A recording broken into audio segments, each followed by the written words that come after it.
अच्छा, भारत में किसी लड़की का पति मर जाए, किसी औरत का पति मर जाए तो उसकी जिंदगी वीरान हो जाती है। आज भी समाज जीने नहीं देता। लेकिन उस कठिन दौर से बाहर निकलना, समाज के लिए कुछ करना, भारत में ऐसे बहुत से उदाहरण हैं। और एक बड़ा उदाहरण राजस्थान से है।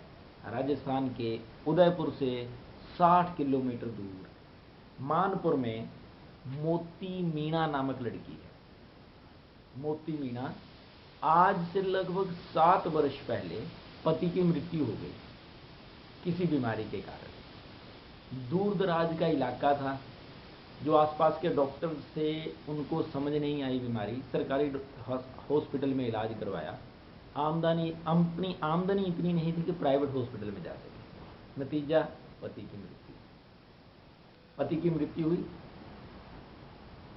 ससुराल वालों ने मोती का घर से निकलना बंद कर दिया कि रिस्ट्रिक्शन लगा दी गई, घर से निकलना बंद हो गया। ऊपर से राजस्थान तो आपको पता है बदनाम है, जैसे कि हरियाणा, लड़कियों की सुरक्षा के लिए और इन सब पे प्रश्न चिन्ह लगते रहे। अब लेकिन मोती मीणा के मन में सपना था। सपना क्या था कि अब किसी और की मृत्यु ना हो। उसे यह भी पता था कि उसके गांव में, आसपास के गांव में अगर एक साथ 10 बच्चे जन्म लेते हैं तो 4 बच्चों की मृत्यु हो जाती है जन्म के बाद। मन में बड़ी भारी इच्छा थी कि अब कोई और नहीं मरना चाहिए, मेरा पति मर गया तो मर गया, लेकिन अब किसी और की मृत्यु दवाई और इलाज के अभाव में नहीं होनी चाहिए। 2009 में गांव में एक शिविर लगा। ससुराल वालों ने शिविर अटेंड करने से मना कर दिया कि नहीं, बहू हो तुम, यहां नहीं जाओगी। लेकिन इससे पहले क्या था, जब पति की मृत्यु हुई तो वो 5वीं पास थी, क्योंकि स्वास्थ्य के लिए कुछ करना था। उसने 10वीं कर ली ससुराल में रहते।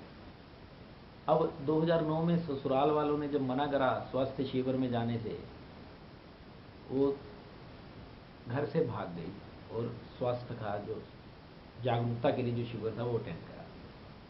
शाम को जब घर आई तो ससुरालियों ने बच्चों से घर से बाहर निकाल दिया, मायके चली गई। मन में इच्छा खूब थी कि कुछ भी हो, मुझे ये टारगेट, अपना सपना पूरा करना है। कोई भी इंसान बिना इलाज के मरना नहीं चाहिए, बच्चों की मृत्यु दर कम होनी चाहिए। ये इच्छा शक्ति किसकी, जिसे हम अनपढ़ कह रहे थे, 5वीं पास मोती मीणा। 2012 में छत्तीसगढ़ के बिलासपुर में एक कैंप लगा, स्वास्थ्य कैंप, ट्रेनिंग कैंप 9 महीने का। अपने बच्चों को मायके में छोड़ करके दूर 9 महीने ट्रेनिंग के लिए गई। दिक्कत होती थी, उदास हो जाती थी, बच्चों के लिए भी चिंतित हो जाती थी। तो मन में एक ही बात आती थी, शी सेड, रियलाइज करती थी कि मेरे पति की मृत्यु बिना इलाज के हुई है। मुझे मेहनत करनी है कि हमारे क्षेत्र का बच्चा बच्चा स्वस्थ रह सके। और उसकी मोटिवेशन रंग लाई। आज उसने 20 औरतों को, आसपास के गांव की 20 औरतों को प्राथमिक स्वास्थ्य ट्रेनिंग दे दी है, प्राइमरी हेल्थ वर्कर तैयार कर दिए हैं। साथ ही साथ उसके क्षेत्र में अब किसी की भी बिना दवाई के या इलाज के अभाव में मृत्यु नहीं होती। बच्चों की मृत्यु अब बहुत पास्ट की बात हो गई, कभी पहले हुआ करता था। ये इच्छा शक्ति ही तो थी मोती मीणा की। अगर इच्छा शक्ति थी, बाधाएं आई, दिक्कतें आई, सब दूर करें। आज उदाहरण है पूरे भारत के लिए। ऐसे बहुत से उदाहरण हैं हमारे आसपास। अगर हम उनको देखें तो हम कभी भी निराश ना हों और समाज और देश के लिए अच्छे दिन लाने की कोशिश करते रहें।